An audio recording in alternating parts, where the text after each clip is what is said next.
back to Schoolhouse Cracked. With me, as always, is Mr. Brett Derickson, longtime educator, longtime educational leader, and a guy who comes up with crazy ideas for schools that end up being tremendous.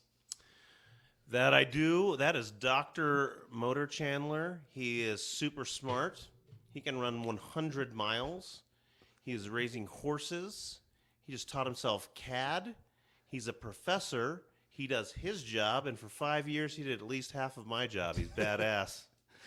Welcome back to Schoolhouse Cracked. All right, thanks for tuning in, everybody. It's been great kind of going through this experience, Brett, and starting to engage folks in some of our kind of crazy conversations, crazy ideas. So usually we start with a tale from the trench, but we had a great comment written in from one of our listeners, Elizabeth, and she was talking about kind of wanting to hear more about here's what not to do in a school as a parent or as an educator, as an administrator. But one of the things she brought up that I thought was really significant coming off of our back to school episode was the role of joy in school. How do we bring in more joy, more fun, more laughing into learning, and how learning should be social and fun. And so coming back into back to school, I know you just went back to school this week actually, and getting ready to welcome kids back. Thought it was a really interesting question, interesting topic, but also something I know we both care about. Yeah, we've talked a lot about if we're stealing. Elizabeth, thank you for the comment. Yeah, thank you for writing in. Yeah.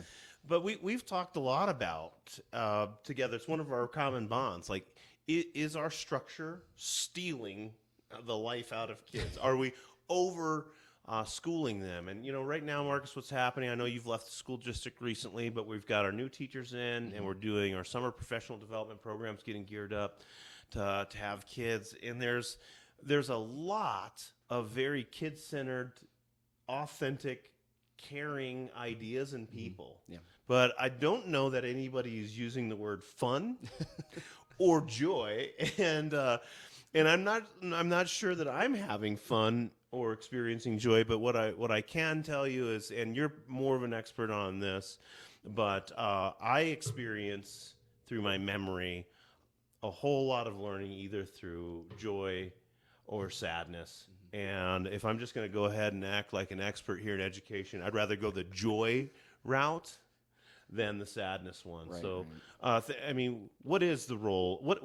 What is the balance? I mean, I got an email today, Marcus, and I'm wondering if that parent wants joy for their kid at all.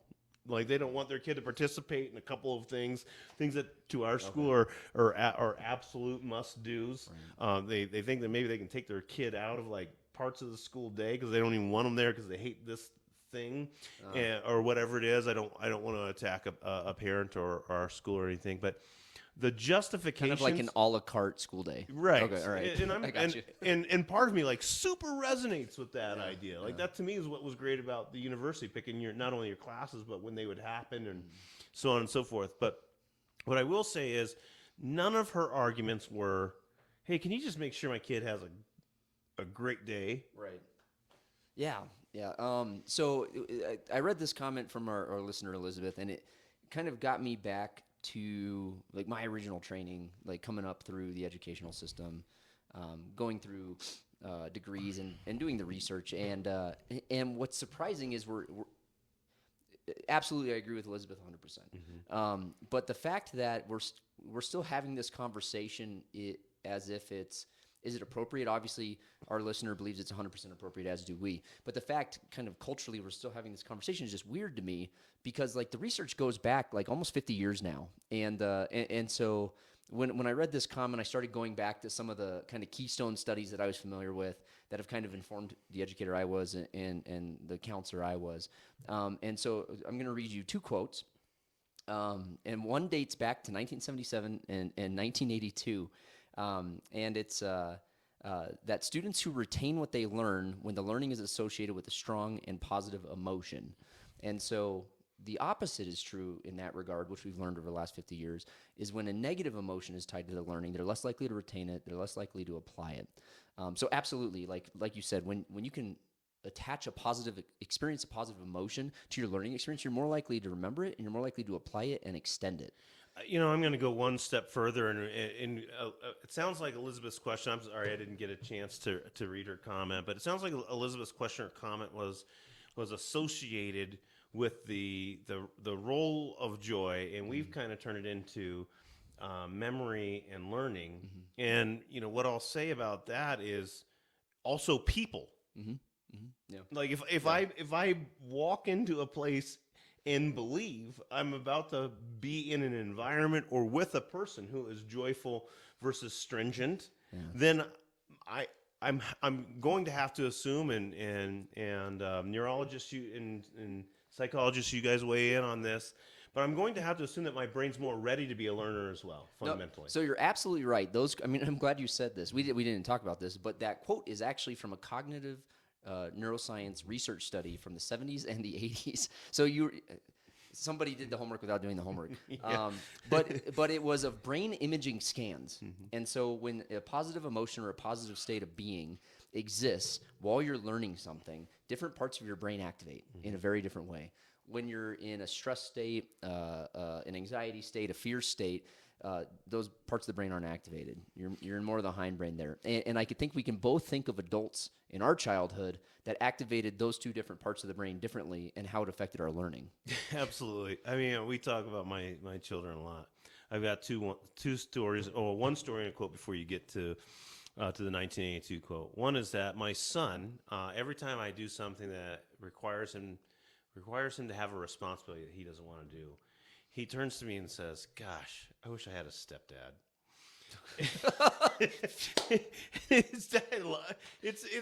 It's fun loving. I love the joke. That could though. mean a lot of things. But the whole idea to him though is like, I when I'm fun, he wants to be around me. When I'm asking him to do something he doesn't want to do, anybody else will do. And but the other one here it's not a quote, but it's something I said. One time I was teaching kids about the hierarchy of the Middle Ages, the class structure. I think I've told you this story before, but it's been a while. I don't think I remember this. Well, it's the first time I made, I was a rookie teacher. It's the first time I made like an unbelievable verbal faux pas, which you catch me on all the time. Regularly. Right. It's a hobby. Well, let's just say this. Schoolhouse Cracked is about us examining the things in schools, our institution, that need close looking and need repair before the foundation gets hit. I'm not going to tell you what I said, but all I can tell you is I tried to come up with a tagline. And the tagline that I came up with turned Marcus white in the face. So you did tell me this. Yeah. It was so traumatic I don't remember it. Oh, okay. Exactly. Well said. No, but on this one, though, I told the kids, about the feudal system. We were going through the feudal system. We had a triangle drawn out, visual learning, where peasants fit in, and nobles and lords, and the whole structure and the role of the church and the aristocracy. There's so many great comments that are even relevant to looking and examining our democracy today. And a kid asked me, well, what's the difference between a noble exactly and the king? Okay. And I said, and they're like, I was trying to explain. I said, well, the king can do anything. The king can ask them to do these types of things, whatever they want, even to the nobles. To a king, the nobles are peasants. And he's like, well, what's an example of something a noble would be asked to do that a noble doesn't want to do? Okay. So I said, well, the king can ask them to attend the king's balls. Oh like, dear. Formal dances is what I was thinking about. Yeah, like, you have to... I know exactly what you're saying, but in a room full of 16-year-olds. Oh God! But we laughed. We laughed our way to the end of the period. Yeah. And there was, but I'll tell you. But every one of those kids probably remembers that. Absolutely, Yeah. there was no problem with the feudal system on the final exam. Is my point. 100% score. Well, and so you hit on two things that from my end and my background are really important is just the cognitive neuroscience behind that. So the extension of that quote, and this came out in 1992 from Christensen, but the clinical evidence has shown that stress and boredom, confusion, low motivation, and anxiety can actually inversely affect and interfere with learning. So not only in the absence of joy, that's one thing in the classroom. But when the opposite is true and actually those negative stress states are being felt in the classroom, it actually works the opposite direction. And so one of the things you just told me reminded me of a history teacher I had as a kid. And in hindsight, becoming an administrator and a principal and working at the university level with educators, in hindsight, he was not a good teacher, but he was an awesome human being, and he was hilarious. And so I can't tell you much about world history from high school anymore. However, we had a video project where it was evident he just wanted to phone that 2 weeks in, now knowing this as an adult, but he tasked us with recording the last 3 chapters of the textbook in a video we could do whatever we wanted with. Like Bill and Ted's Excellent Oh, Adventure. it was it was and what we produced was actually astounding for our age and the technology at the time. And I remember every aspect of that. Yeah. I remember the philosopher that died from drinking poison hemlock, and that's how he committed suicide, or that's how he completed suicide. I remember how Alexander the Great died. And it's because I had to make a stupid video with my friends out in the field. And we threw in aspects of like Monty Python and the Holy Grail. We threw in parts of like Strange Brew, if you're familiar with that crazy Canadian movie. I remember everything about that because he allowed us to be creative. He gave us choice. And it allowed us to kind of access that creative part of our brain through choice. And that's something I want to bring up as well, is when we talk about all these things, one of the things that we both have appreciated through our own backgrounds is just choice in learning and how choice can bring joy. And that not all 30 kids are doing the same damn worksheet and all turning it in at the end of the lesson. I think that's going to end this segment, choice. Yeah. It is. I mean, and choice, the connection between choice and joy, choice and autonomy, choice in the belief that you can impact your own education. I'm going to go reverse just for a second. Marcus, I taught world history for 18 years, and I'm not sure I could pass a final exam and everything. The AP World History exam with a 5? Well, I'm not talking about the AP World History exam. I know I couldn't pass that. I'm talking about literally whatever the semester exam Your own test. Okay, I got you. With that being said, though, it's just an emphasis that connects to your point, which is the daily learning experience. Yeah, absolutely. Teachers, kids, families, whatever it is, why do we ask our kids, what did you learn today? When a kid comes home for your dinner conversation, we didn't ask, what did you learn in the curriculum over the semester, and is it aligned to the state standards? Nobody's ever asked that question ever, not even a teacher parent has. Yeah. The point is that, yes, Elizabeth, joy is not only something we should be seeking in our school experience, it should be like the main idea. At the end of the day, maybe in your PLCs, professional learning communities, or when you're collaborating with your school, maybe even start asking that question. How fun is this? Yeah.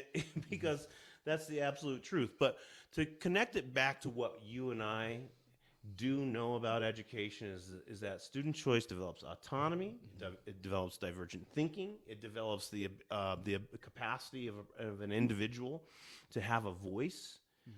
Not only in what's learning, but to develop a voice, period, that wherever they are, they belong. This is not small teacher talk. If you're giving... It's a big question. Yeah, and if you're giving kids a chance to choose anything from what they learn, how they learn, or to how they demonstrate their learning, absolutely. Then you are beginning to give students not only a joyful learning experience or a memorable one, but also the opportunity to understand that you do matter. Mm-hmm. Well, and that goes back to something we've talked about in several episodes is the relationship and the rapport the teacher builds with the student. You know, we've said it before. If you have a relationship with a kid, that kid will run through a brick wall for you as the teacher. That's why we see so many kids link up with math teachers and do really well in math, and it has nothing to do with their joy for math, because let's be honest, from our experience, very few kids have a joy for math. They have a joy for the human being teaching them math. Teaching them. And so that's not a shot at math teachers. That's a shot just at kids will connect with the person they have a relationship with, and then will run through that wall for you. Paired with a joyful learning environment and some student choice, you can accomplish anything in the classroom. Yeah, I'm just, again, folks, the research is out there. I mean, I don't want to ruin how good of a thing we got going on here, Dr. Motor Chandler. Nothing we've said ever or will say is unfounded. Yeah. It's about us putting it together with things that our community of listeners, like our listener today, want to know about, want to examine. But I'll give you this anecdotal, and it goes with choice.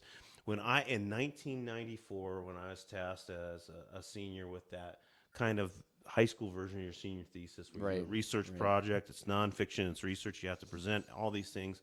I thought, this will date me, I thought that I wanted to examine President Clinton's policy on don't ask, don't tell. Oh, okay. And I had a huge perspective that I'd already come into with it based on our family values. And I did all this research, and which was card catalog, like literally what we had available in the library. It was your 30 minutes in the library a week? Yeah, pre-internet. But still, even at that, like, it is amazing in our country what we've done with knowledge. Like, it's amazing in the small town that I did this paper in, that I still had too many things to read and learn about that I could write a paper. End of the day, though, I go to my English teacher, who I didn't like at all. I feel like she hated me because I was an athlete and not as like serious as other students. And I said, I can't finish my thesis. I've done all those note cards. I had my thesis approved, everything. And she says, well, then you change your thesis, you use your note cards, you've got to get this done. I think she thought I was trying to be like, it was baseball season. I think she was trying, I thought I wasn't trying to get out of the paper. Right. The whole point is, she let me choose the whole topic. She let me discover and seek out my own problem. And at the end of the day, my solution didn't fit. And that changed my life. All right. She let me have some autonomy, some she let me creativity. do Absolutely. Yeah. And then at the end of the day, because I'd done all of that and then changed it, I owned the learning. I had anxiety, which I didn't normally get in school, over the score of the paper. And I did a great job. Yeah, that day that I did a great job, I decided I wasn't an athlete anymore. I was a student. I could do it. That's how important this is. I know that was a lot. But student choice, it doesn't matter if you're a sixth grader, choosing which country you're going to examine, or which formula you're going to use to solve a problem, or which questions you're going to answer in order to show the standard of the learning target that you know. The choice matters. So you said standard and learning target there, and I have to interject. It wasn't something I had planned to talk about, but it was something in my reading I came across, and something that I'm a little bit militant about coming out of the pandemic. And we had an episode about this. All the people saying kids are behind, kids are behind, kids are behind, and it's become even more relevant. And so the question is, like, what the hell, behind who? Like, everybody's behind. Yeah. If last year's Olympic time for the mile was 4 minutes, but this year at the Olympics everybody's running an 8-minute mile, nobody's behind. Yeah. Like, they're behind the past metric. And so there was this great quote from Susan Engel out of Williams College, and I'm just going to read the whole thing because it's 100% what I agree, and it's what you just said. I heard a first grade teacher say to me back in August when she was planning her remote teaching, she said, the parents are so worried their children aren't going to keep up this year. And so the author said, keep up with what? And she looked surprised, and she said, well, the standards. But I mean, the standards are completely arbitrary. Who made up the standards? Just a lot of people sitting in rooms. And actually, we've known some of those people in our careers, for better or worse.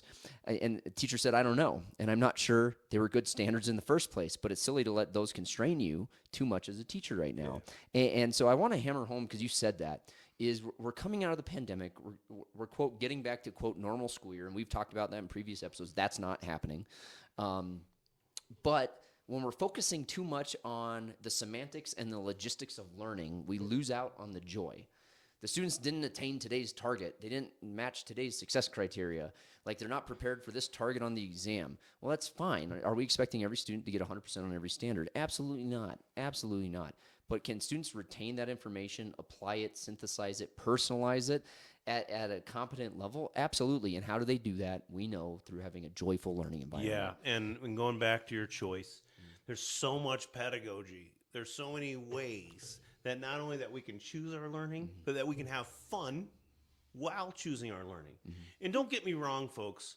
If a student farts in class and everybody laughs, I'm going to laugh. Yeah. I think a public fart is amazing, especially if you can do it on purpose. But notice in my stories, I wasn't talking about that. What we are talking about is the joy in the love of learning, the building of curiosity through allowing a student's individual interests to shine through in what we're doing. Yeah. We're not talking about some loosey-goosey, frilly little like new thing. What we're simply saying is student empowerment through choice, designed by the teacher because they believe kids are curious, interested, and want to learn. So I before we wrap up, I just want to share one last story that happened actually just 2 days ago for me. You talked about your story in high school and that level of personalization, but also having some fun. So I currently have a section of master's level military officers working on a combined, like a multidiscipline degree for service at a major military academy. And they're loud, they're boisterous, they're fun. It's a wonderful group to teach. It's a joyous environment, and we tackle some very, very difficult things. But I'm also at the same time working with students in their second year of their master's degree who are leading those students in small groups. And I had a dialogue with those leaders, and they said, and it was great. We had a good dialogue, but they said they're so loud, they're so boisterous, they're having so much fun. What do we do? And I said, you don't do anything. You don't do anything. Because it means they're excited to be here, they're having fun, and don't listen to the noise. Listen to what they're talking about. Good one. And what they were talking about was all, I can't say 100%, but 80% relevant to our work and our course. And that reminded me of just some of the educators we've worked with over the years that prevent that from happening in their students. And through yelling at kids about dress code, that kid's going into math class in a negative state, and they're not prepared to learn that information in a meaningful way and apply it and personalize it. And so parents at home, when your kid comes home and talks about a great learning experience or a negative learning experience, I would say don't listen to the noise. And in this case, don't listen to to all the logistics behind the story. Listen to that emotional state they're in, and that'll tell you a lot. And for teachers and administrators especially, principals, assistant principals, when you walk into a classroom, hell, even assistant superintendents and superintendents, when you walk into a classroom and it's loud and boisterous, listen to what they're saying. Don't listen to the volume. And if your kid likes their teacher, maybe they're not sharing with you the standards and the learning targets. Do your kids share that with you when they come home? No, they don't. No, they don't. No, but I know that they're learning either as much as I didn't learn or as much as I did learn. At the end of the day, it's going to all culminate. It's going to work out. But what I do want for them is a twinkle in their eye when they're talking about their learning experience. And that is so geared towards the how and the daily learning experience, not the end or the be all. No kid has ever looked at a syllabus. No kid has ever looked at the state standards, unless they're suing somebody. Nobody's ever looked, at the whole curriculum. The whole point, though, is that what they just want for tomorrow is a great day. Yeah. People matter, and how you learn matters a ton. Yeah. So if I could just summarize everything we just talked about is.